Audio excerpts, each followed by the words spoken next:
get some stuff, exchange something here. Metal Scouts. You can do the gold Metal Scout. So let's get ourselves one more Lisbeth. Hey, we got a Sparkle. That's the first Sparkle I've seen today.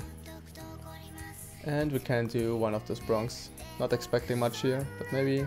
okay. Not maybe, we won't get anything at all. It's Batman.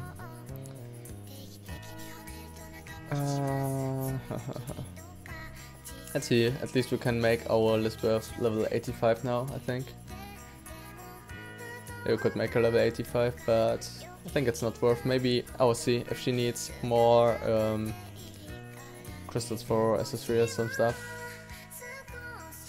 So let's take a new look at the new ranking banner, or not ranking banner, at the new Halloween banner version 2.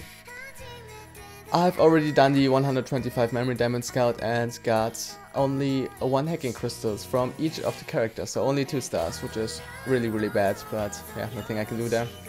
So let's try the skills. So as I already mentioned yesterday, Yuki is the combination partner of Leafa. I was right on this point. Her SS1 is Collision and her SS2 is Right Smash.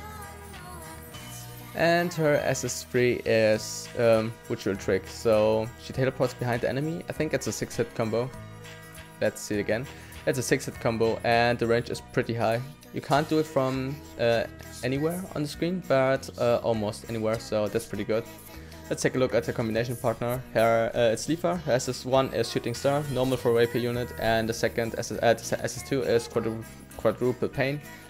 Which I prefer instead of the Neutron one, because it's a little bit faster. I think it also does a little bit more damage. And her SS3 is Replicant Spark. You need to be pretty close to the enemy, but it's an 8-hit combo and it looks kind of spammable. I don't know if the bondage things hold the enemy in one place, but it's pretty fast. But the damage is, I think it's on the lower side. But yeah, and the combination skill looks like this. If you start with Leafa and then go into Yuki, and if you go from Yuki into Leafa, it's like this.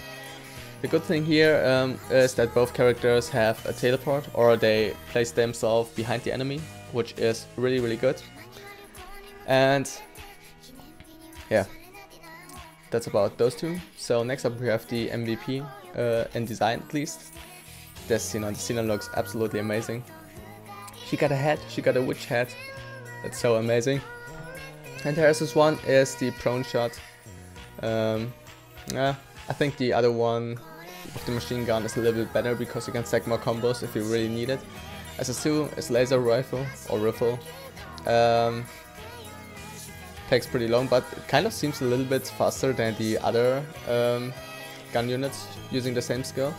So yeah, and the SS3 is Scary Magic. Scary Magic, I didn't count the hits. It's a 7-hit combo, I believe. And the damage is pretty high. And I've seen pictures of the Xenon level 100 with a Rarity 5 weapon. She has like 8200 damage. So right now she's the unit with the highest damage in game at max stats with max equipment and stuff. But I believe next banner they're just going to bring out an even higher base damage character. So lastly we have the Silica. Her SS1 is Swift Trick, her SS2 is Trustfall or Frostfall. And her SS3 is Cat Parade. I really like her SS3, it's really cute and really fast. And you can do it from anywhere on the screen. It's an instant teleportation trick and cats just run over it. It looks quite spammable too. So I believe it's 8-hit combo also, so not that bad. And with combination to Xenon, it's like this. I think Xenon's SS3 has a staggering effect, so the unit will move slower, or yeah, its frames will get stuck a little bit.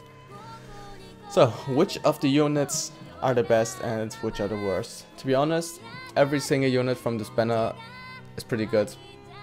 And the only problem here is if you're going to pull these characters, you need the weapons, and you cannot exchange the weapons because Halloween weapons are kind of limited. Although there's actually no reason for them to do it, but it's just how it is, and that's why you yeah, you need to pull weapons, and weapon pulls are really cancer. So even if you get one of those 5 stars and you want to get the weapon, it's going to be pretty hard. And yeah, so if we talk about combination skills, the main point of Sinon and Celica is that Sinon does a ton of damage, so she is an absolute destroyer as a finisher, and Celica is really fast. You can do multiple SS3s, get a lot of MP back, so that's a plus. Fast SS3s and high damage. That's what this combination is probably about. And the other one is Leafer and Yuki. So they both have teleportation, and which means that they have really great placements, which is kind of important in rankings, especially if you want to do SS3s without parrying. That's a big plus for them. Not sure if they have invincible frames somewhere, but I do believe they have some, probably, especially this Leafer. The problem here is that Leafer's damage seems a little bit lower than the other ones, but I think Yuki... Wait, actually Yuki's damage is a little bit lower than Leafer's, I think. Not sure yet. So yeah, combination wise, I would actually prefer Yuki and Leafer for ranking events. And I don't know, it's still kind of hard to say. If you already have the Halloween characters from the first banner and have their weapons, then you definitely don't need to pull on this banner. But if you have no 5-star dark characters, then I definitely recommend you pulling this banner more than the first one. The SS3s here are probably going to be better in ranking events and stuff like this. Not sure if there's going to be another Halloween ranking event. Most likely not, but yeah, nothing we can do there about this. And yeah, I probably still need a few days to decide which are the really good units. The problem is, as there's no real ranking event right now, you can't really test them and just say they're the best units or they're the worst. Each of them have their strong points and weak points. Although I must say the Celica and Sinon are more my favorite because design wise. Just look at the Sinon. Seriously, look at her from... Let's zoom in and look at her doing an SS3. Looks so good. Ta-da, boom. Yeah, so yeah, probably need a few days to decide. So if you get either of them, you're still good to go. I'm not going to say that the unit with the most combo stacks is the best one, because that's just absolute garbage. And yeah, I'd probably need a few more days to decide which is the best one, but right now I definitely recommend pulling this banner instead of this one. This is actually better in my opinion. But for newer players it's probably easier to use these characters because they are swords. Here you have a higher chance of getting a melee weapon, and here you have the chance of getting mace and gun. Mace is a melee weapon too, but it's a little bit harder to play than dual blades or swords. So yeah, and also Yuki doesn't get a speed buff like the other alt banner units, alt mace units, so that's also a downside to this. But yeah, I think that's it about the banner analysis. And I'll probably come back to it in a few more days if there's more information about them, damage wise and stuff like this. So stay tuned for that.